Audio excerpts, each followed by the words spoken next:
या ठिकाणी आंदोलनात सहभागी झालेल्या सर्व पक्षाचे पदाधिकारी, कार्यकर्ते, सामाजिक संघटनांचे कार्यकर्ते, त्याचप्रमाणे विद्यार्थी, शेतकरी वर्ग यांचे प्रथमतः मी आभार मानतो की मोठ्या संख्येने तुम्ही या ठिकाणी या चक्काजाम आंदोलन पुन्हा नाशिक रेल्वे मार्ग ह्याच मार्गाने व्हावे यासाठी उपस्थित राहिले। आज हा चक्काजाम झालाय, परंतु भविष्यात पहिलं टार्गेट हे असेल का ज्याच्यामुळे अडथळा आलाय, जेएमआरटीचं जे कारण केंद्र शासन सांगतंय तरी राज्य शासनाने त्याच्यावर समिती बसवली असेल तर हे पुढचं आंदोलन जेएमआरटीच्या दारात असेल।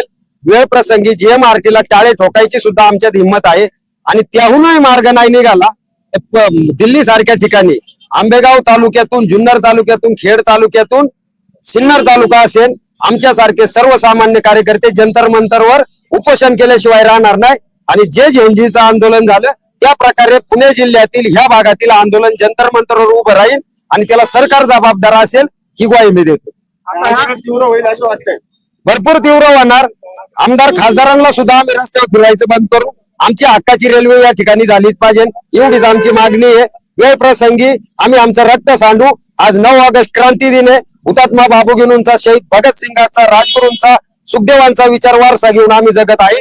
वेळ प्रसंगी रक्त सांडायला लागलं तरी आम्ही मागे हटणार नाही, परंतु रेल्वे मार्ग, पुणे नाशिक रेल्वे मार्ग ह्याच मार्गे झाला पाहिजे अशी आमची अपेक्षा आहे। तुम्ही जी चर्चा केली, जे आंदोलन होत्या त्या आंदोलनाबाबत चर्चा केली, सर्व पक्षीय या ठिकाणी एकत्रित येणार। मग आता हे आंदोलन जे आहे ते 2-2 ठिकाणी झाले, काय सांगाल त्याबाबत? 2 ठिकाणी हो किंवा 3 ठिकाणी हो किंवा 5 ठिकाणी हो, आंदोलन हे रेल्वेचं होतंय आणि रेल्वेच्या प्रश्नासाठी लक्षवेधी होती।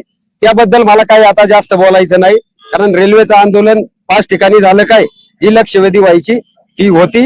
आणि रेल्वे बद्दल जो प्रश्न आहे, आपली रेल्वे जी झाली पाहिजे सर्वांमध्ये, ती मागणी केंद्र शासनाने कुठेतरी मान्य केली पाहिजे। आंदोलनात 2 झाली, याच्यात कुठेतरी राजकारण असल्यासारखं तुम्हाला वाटत नाही? आता मी एक सामाजिक कार्यकर्ता म्हणून ह्या विषयात बोलणं बी उचित नाही, पण माझ्या समोर ज्या गोष्टी घडतात त्या मी सांगत असतो। त्यामध्ये असं सांगण्यात आलं होतं का तुमच्यासोबत चर्चा झाली सर्व पक्षीय म्हणून? माझ्यासोबत सर्व पक्षांची चर्चा झाली। मी उलट त्यांना सुचवलेलं का आपण एका जागी आंदोलन घेऊ, परंतु पक्षांचं एकमत काय व्हायना।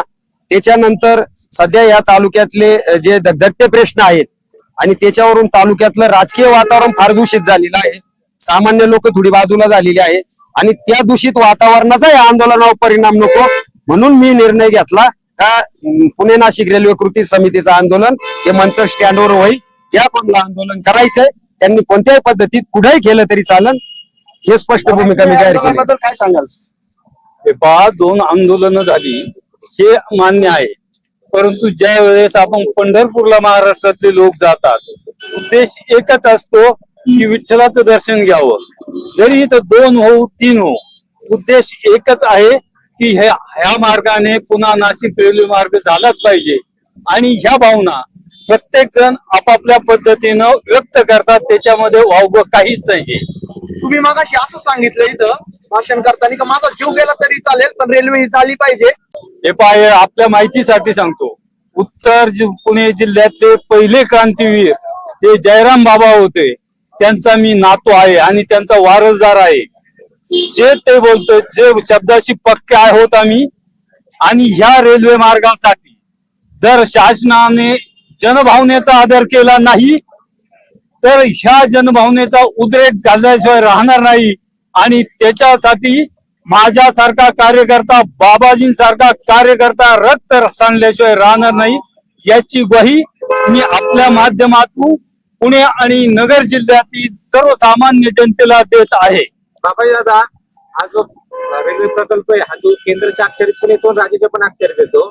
जर आपल्या भागातले लोकप्रतिनिधी दोन्ही सभागृहात हा विषय मांडत असतील तर हा सभागृहातून विषय सुटणार आहे का? ह्याच्यासाठी ग्राउंडला उतरावं लागेल लोकप्रतिनिधींना। पहिली गोष्ट, लोकप्रतिनिधींनी हा जर सभागृहात विषय मांडला असता मोठ्या हिरारीने, कारण ह्या पुणे नाशिक महामार्गापर्यंत, नाशिक पर्यंत भरपूर आमदार येतात, भरपूर खासदार साहेब येतात, परंतु त्यांनी तो मांडला पाहिजे प्रश्न। आणि त्यांच्या अनास्थेमुळे आज लोकांना रस्त्यावर उतरायची वेळ आलेली आहे। काहींनी आज आंदोलनं केली असतील, विविध तालुक्यांमध्ये राजकीय पक्ष, सर्व पक्षीय आंदोलनं केली असतील। कमीत कमी लेट कवायना त्यांना शहाणपण आलं, याची मोठी आम्हाला आनंदाची बाब आहे। आणि हेच जर शहाणपण लवकर आलं असतं तर ही रेल्वे सुद्धा गेली नसती. विरोधी पक्षांच्या खासदारांना मोदी सरकार तेवढं मत देत नाही म्हणून हा प्रकल्प त्यांचा त्या शब्दाला किंमत दिली जात नाही. याच्यासाठी आज त्या लोकप्रतिनिधींना परत जनतेसोबत जर ग्राउंडला उतरावं लागलं त्यांनी उतरलं पाहिजे, ना कोणता युगो ठेवून.